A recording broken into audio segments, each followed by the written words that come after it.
Oh, you must be joking. Are you saying you're having a baby with your ex-boyfriend because you can't get me out of your mind? Maybe having a child is your way of not breaking up with me. Have you thought this through? Is that the only reason? It sounds crazy when I look back. Ending our relationship was the right decision. I wouldn't be as happy as I am now if I had stayed with you, the daydreamer. Now let me share my dark past and its turnaround. I'm Hannah, a 53-year-old housewife who used to enjoy doing chores while watching the news.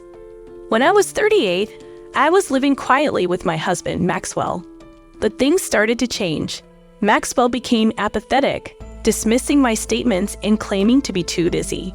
He used to be talkative and funny, but suddenly he became distant. I started suspecting something when I found a lipstick stain on his shirt. He said he had to work overtime with only male colleagues around. But the lipstick made me suspicious. I became more observant and discovered evidence of his infidelity. Late-night phone calls, long hairs on his clothes, traces of lipstick on his handkerchief, and even tinted lip balm in his car. It was tough, but I realized I had to end that relationship. Looking back, it was the right decision for my happiness. Wait, having a baby with your ex just because you can't forget about me? Is that your plan? Did you even think this through, or is it just a weird way to avoid breaking up with me? Looking back, breaking up was the right choice. Sticking around with this daydreamer would have kept me from being happy. Let me tell you about me.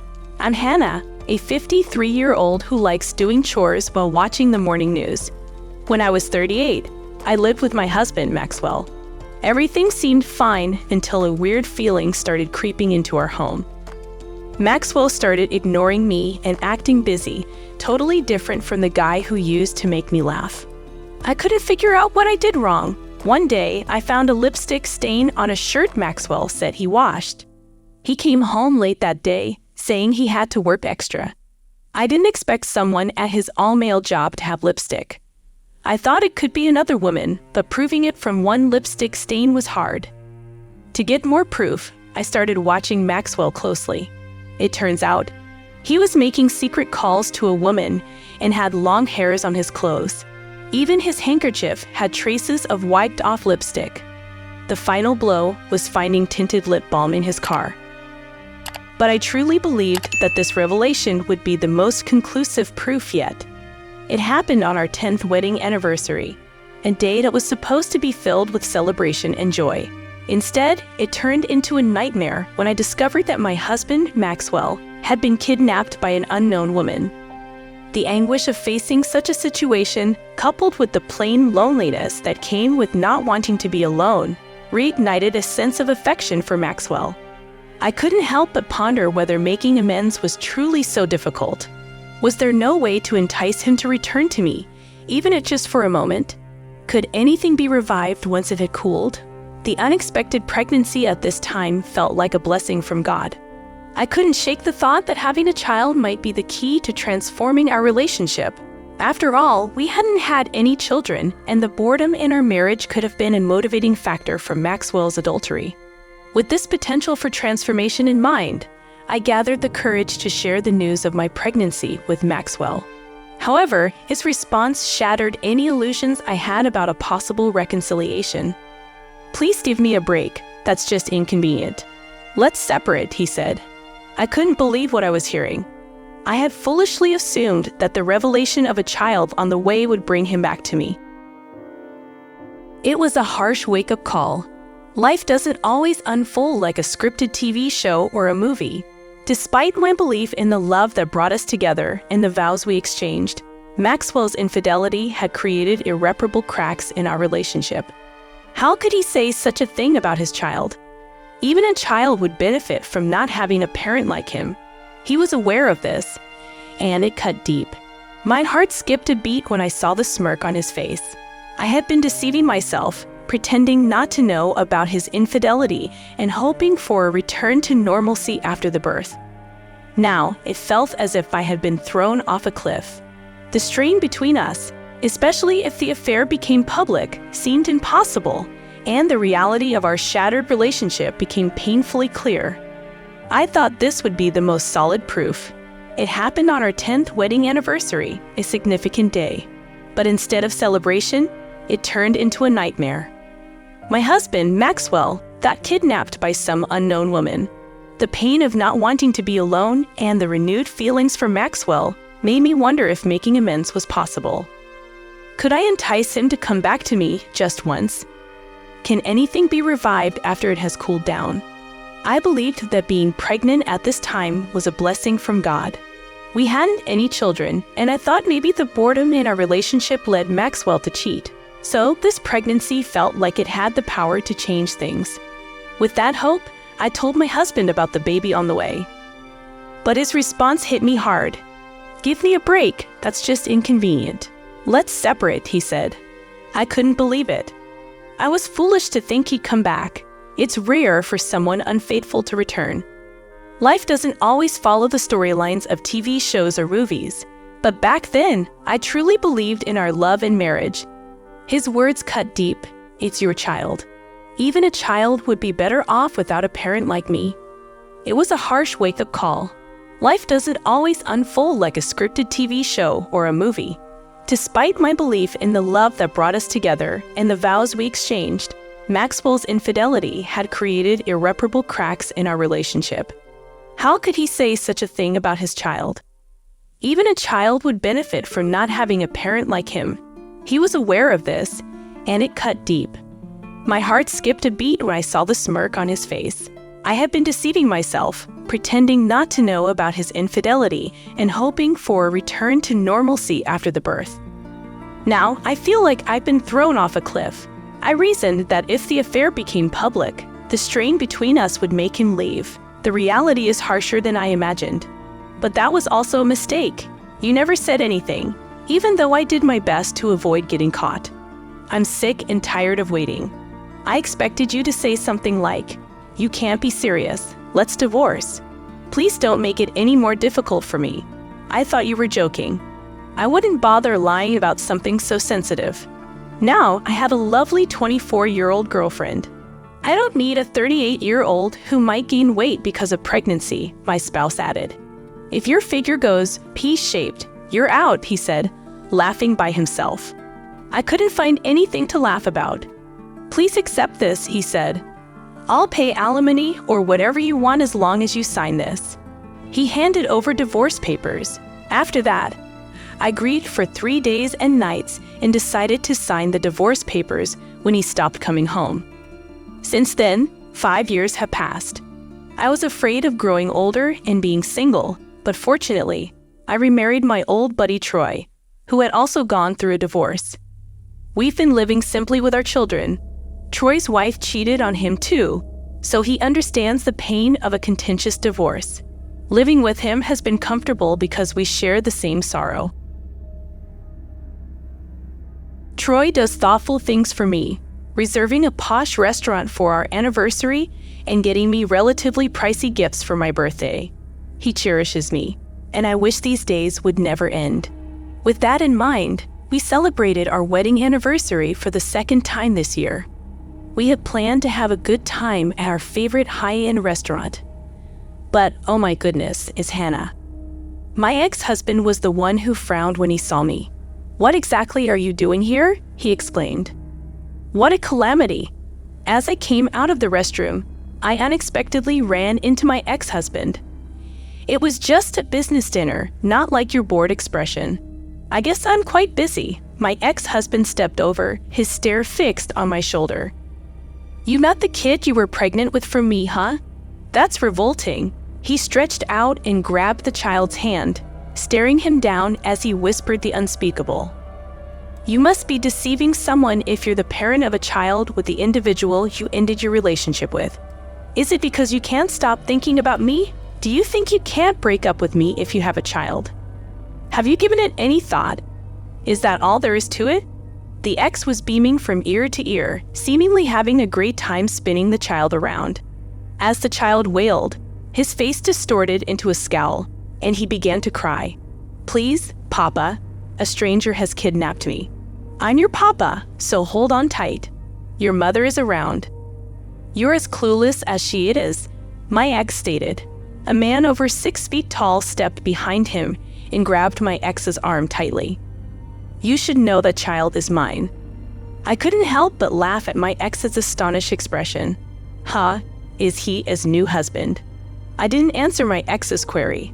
"I have no idea what you're referring to, but it is not acceptable to induce tears in a child," I added. My ex stared at the tall man, blanching at the sight of a tattoo peeking out from under his sleeve. "Hannah, please stop. Stop your husband, That lady isn't my wife." My ex appeared astonished again at the man's statements, staring back and forth between me, the stranger, and the wailing child. So who is this kid?" My ex found his arms tied up by the man before he realized it. "This dude is acting and behaving suspiciously.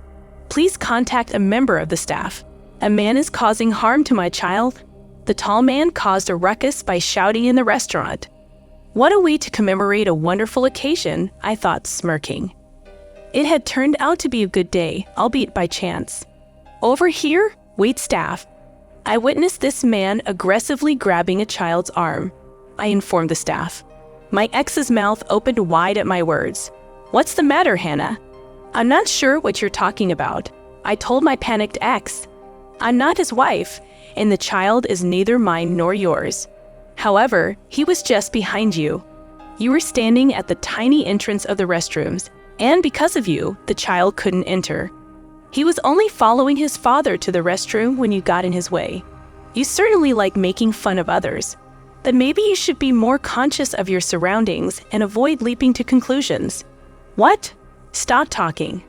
That isn't something I need to hear from you," my ex responded defensively. "Of course, my valuable words are unlikely to reach a suspicious individual like you. As I have stated, I am not suspicious." "Oh yes, a man who approaches a random youngster, holds their arm, and then begins speaking in baby babble claiming, 'I'm your daddy' is not suspicious? You've got to be kidding. This is because you spoke to the woman in front of you with audacity. Isn't your mother over there? Do you still think we're a couple?" I smirked, and my ex-husband, Maxwell, flushed, exclaiming, "Stop messing with me."